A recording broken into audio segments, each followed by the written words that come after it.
Hi, Senator Chris Pearson. How are you? Very well. What was it like sitting up there in the red plush chairs today? Well, a little different for me, having been in the House. It's kind of an exciting day, and I think Phil Scott really articulated some of the best possible characteristics of our state and the work here in the building in the Capitol. The details are going to be important, so I look forward to seeing his concrete proposals. So far, I would say he's articulated a lot of goals that I share, so it was exciting. And what are the big issues facing the legislature this year? Well, I think we certainly need to figure out how we're going to pay for lake cleanup and water quality, and that's a big priority for me and for folks in Chittenden County across the lake. We also have a budget deficit, as we've had for the last decade or more, that we have to address, and a lot of us would like to see a significant increase to the minimum wage and to really recognize that poverty is a very real issue, that too many families are struggling and need a boost. And then for me, I have been exploring alternatives to the way we pay for schools and look forward to continuing that discussion. I believe there's ways we can keep our schools whole and also give a great majority of Vermonters a break on their property taxes. So I'm going to be pushing hard on that. And what committees are you? Two committees. You don't know yet. I don't know. I believe we're going to find out in about a half an hour, but that's still up in the air a little bit. And what was it like to see the Republican governor flanked by a progressive Senate head and a progressive lieutenant governor? Pretty exciting. I think the trick now is, in a way, to find our common ground, find ways we can work together, and in a way, on both sides, make each other stretch. I think the challenges are very real, on top of course, a very uncertain federal picture that will have a huge impact potentially on Vermont. So, one of the things I've long admired about Phil Scott, Governor Scott, is that he's not a Republican first. He is a statesman, and I'm going to give him the benefit of the doubt and support him where the policies match my principles and fight him where they don't. But he's sort of an honorable guy, and on a day like today, I have a lot of faith in him, and I look forward to finding ways to work together. Chris Pearson, Senator Pearson, thank you very much. Great to see you. Thanks. Great. Senator Philip Baruth, welcome, and congratulations for your re-election. Oh, thanks very much. I was delighted to be sent back. And what were your reactions to the governor's speech today? I have always liked Phil Scott. He's a likable guy. He's an honest, trustworthy guy.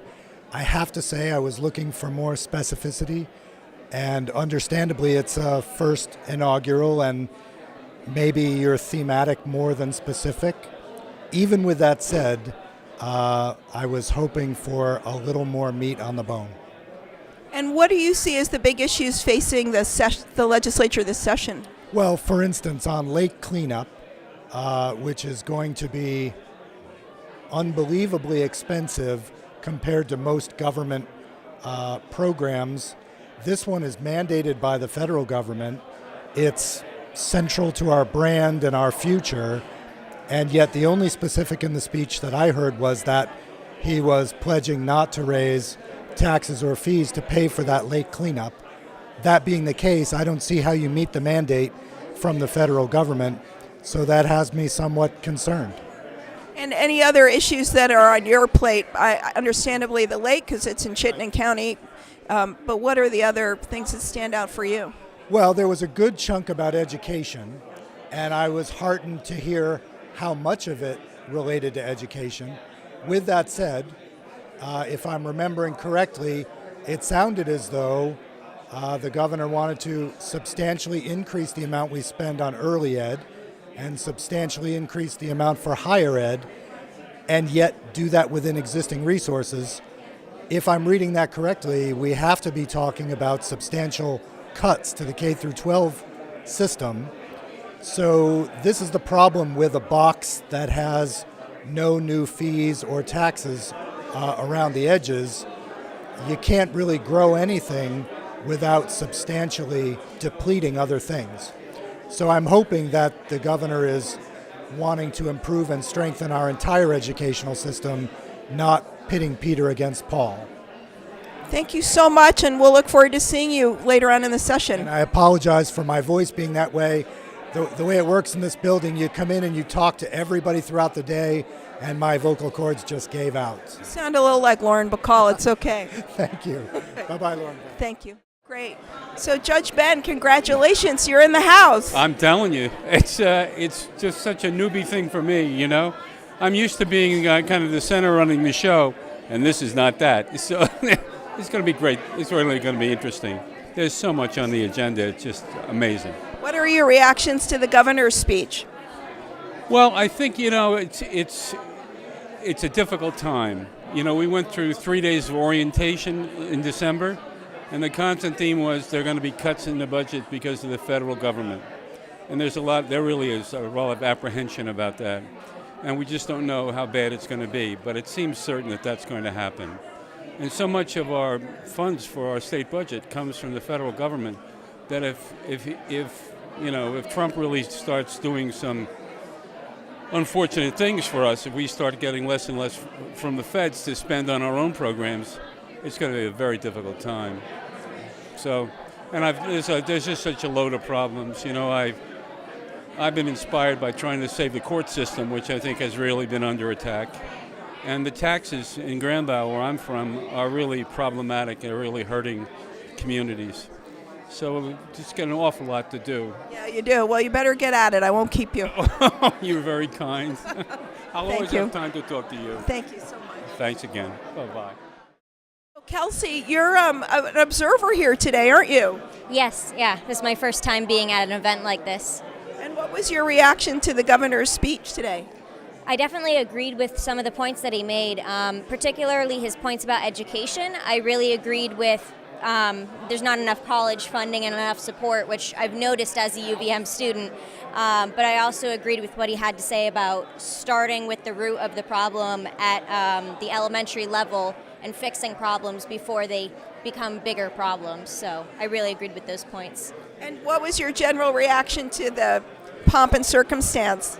Yeah, I thought it was a lot of standing and then sitting. I thought that was kind of funny, how much there was. It gets a little bit exhausting as a viewer, I have to say. But I did enjoy it, and it's a very beautiful building, so I really appreciated getting the opportunity.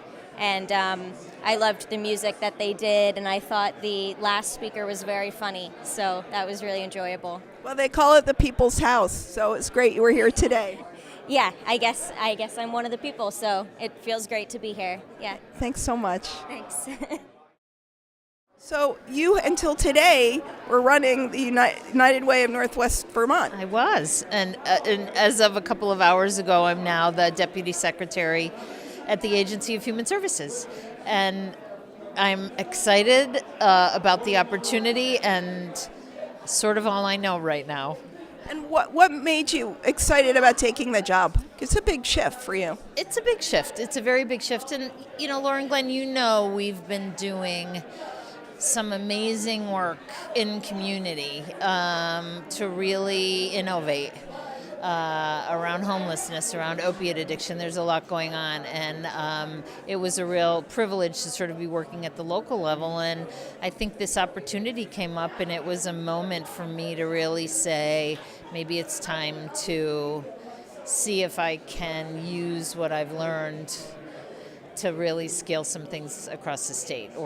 And I think one of the things that I come to this position with is a real appreciation for the nonprofit sector and the value of the sector and the value of what communities know about needs and issues and solutions.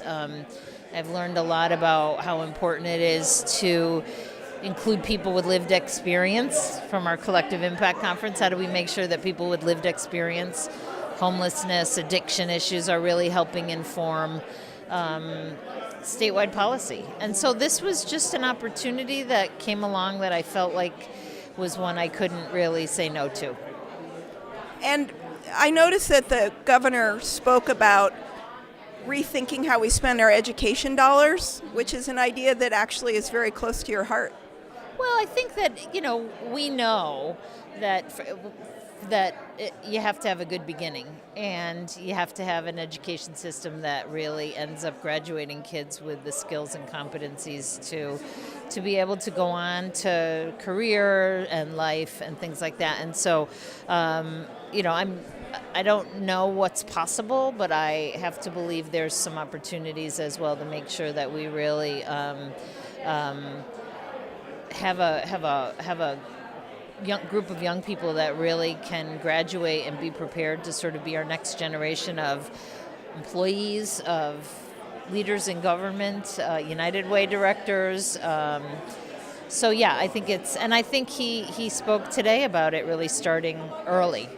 And we know that's so important. So it's just nice to hear it reaffirmed.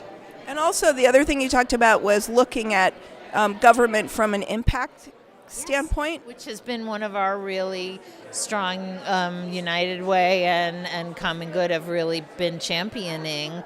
How do we know whether the resources that we are investing are getting the impact that we want to have? So I think that will continue, and I hope that's some expertise that I can bring into this position to really be asking those questions about state government and about the organizations that we support with state dollars in the local community. So yeah, all of that kind of came together. It was great. And who will you be working under? Who's your boss at AHS? My boss at AHS is Al Gobay, who is the secretary. Al was chairing the Green Mountain Care Board for a number of years, and he's now stepped in to be secretary. And are you looking forward to working with him? I am. I think we don't know each other that well, but we've had some really terrific initial conversations, and I think next week is when we really hit the ground running. Well, congratulations. Thank you. Thank you.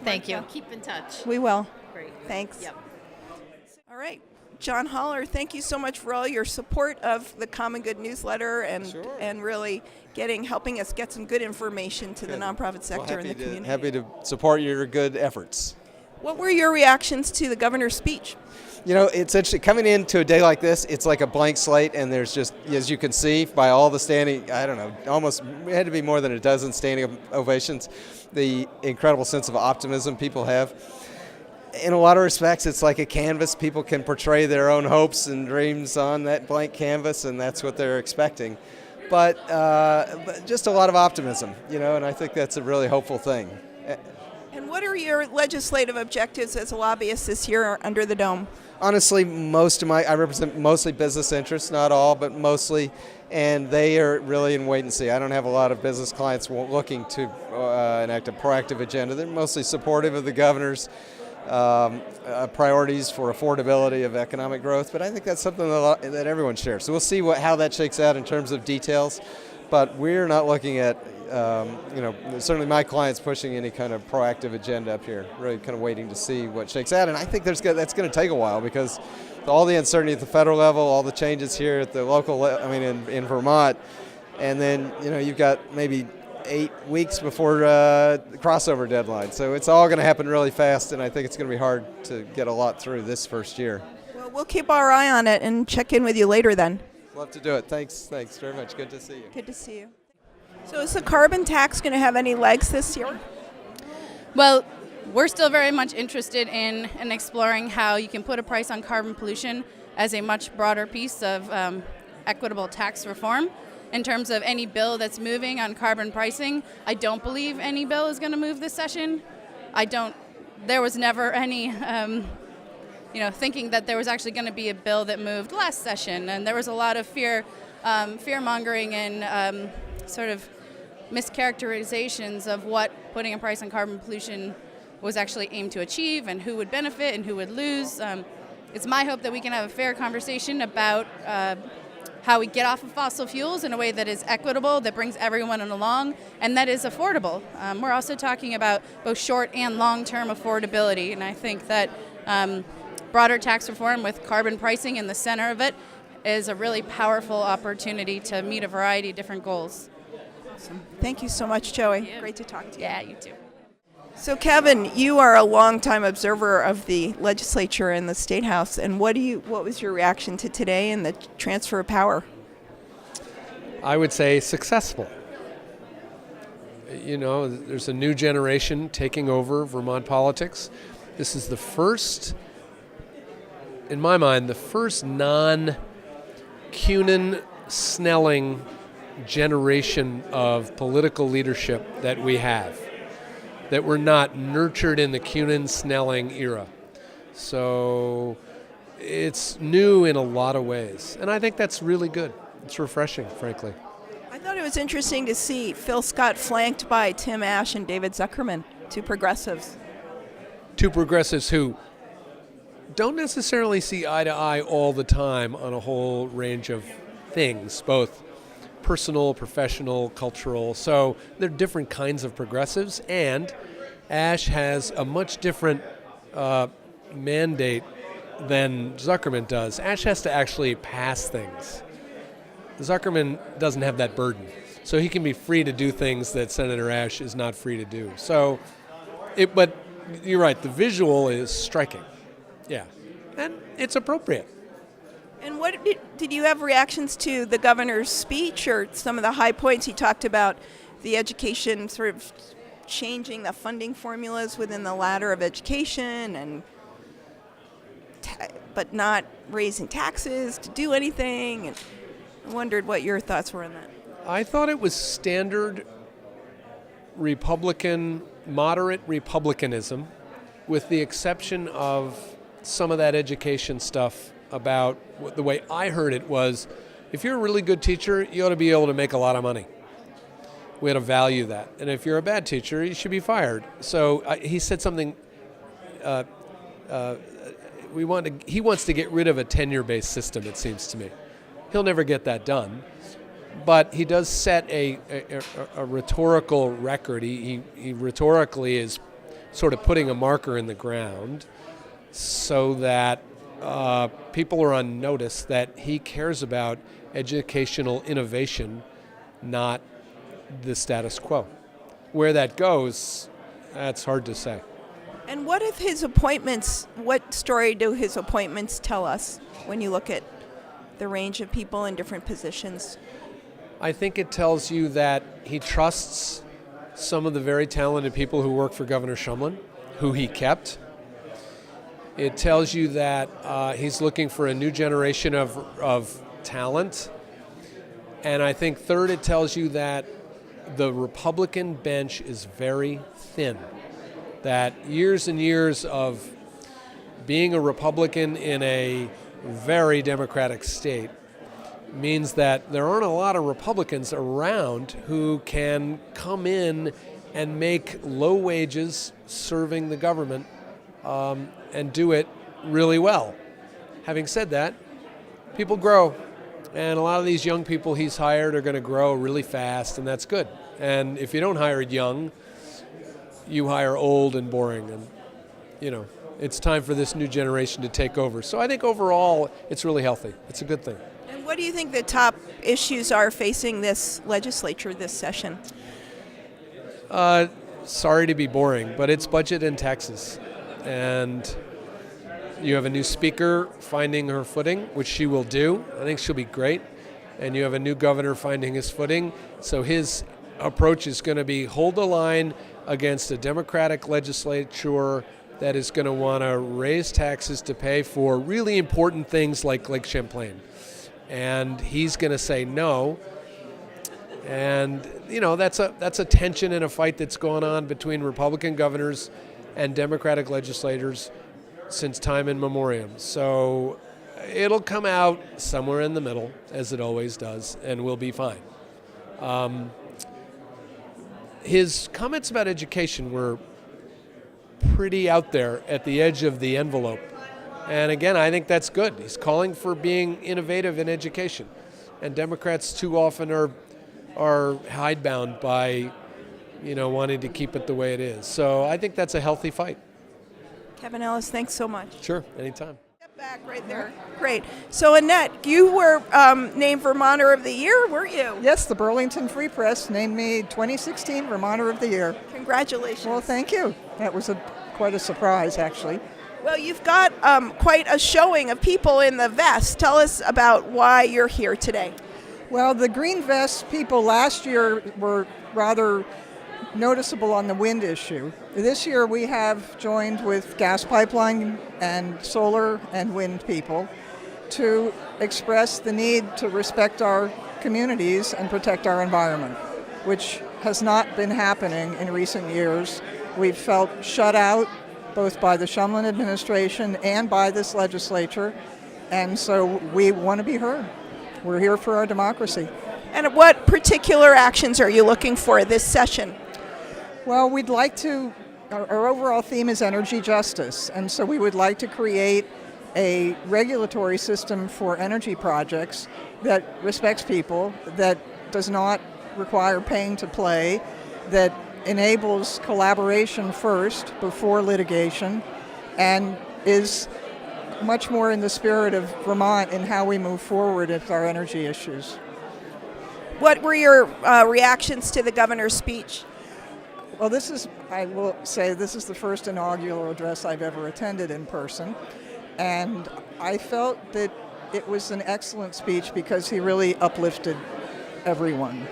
And I think his goal of trying to bring people together under difficult times came across very well.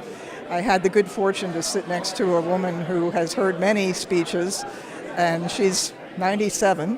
And so I asked her when it was over, how did this one rate? And she said, I think it's the best one I've heard. Great. Yeah. Well, thanks so much, and good luck this year. Well, thank you very much. I really appreciate Channel 17, and you keep up the good work too, because what you're doing makes a huge difference in terms of helping our democracy. Thank you, Annette. Thanks.